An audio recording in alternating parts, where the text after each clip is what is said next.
एक दिन एक छोटा सा शेर जंगल में घूम रहा था। इसका नाम छोटा शेर था। वो बहुत खूबसूरत और दिलकश था। एक दिन छोटे शेर ने अपने बाबा से पूछा, बाबा, मैं जंगल में सैर करना चाहता हूँ। बाबा शेर ने मुस्कुराकर जवाब दिया, बेटा, जंगल बड़ा है और बहुत से खतरात हैं। तुम्हें अच्छी तरह समझना होगा और एहतियात से चलना होगा। नन्हे शेर ने अपने बाबा की बात गौर से सुनी और जंगल की तरफ मुड़ गया। जंगल में वो नए दोस्तों से मिला और नए घर छोड़ने लगा।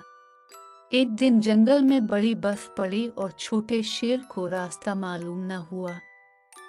छोटे शेर को अपना बाबा याद आया कि अचानक एक बड़ा शेर आया और उसने छोटे शेर को हिदायत की, अपने मकसद के हुसूल में हमेशा चूकना और चूक ना रहो। छोटे शेर ने इसकी बातों पर ध्यान दिया और जंगल में सफर करते हुए अपनी बाबा की यादें साथ लेकर बड़ा हुआ।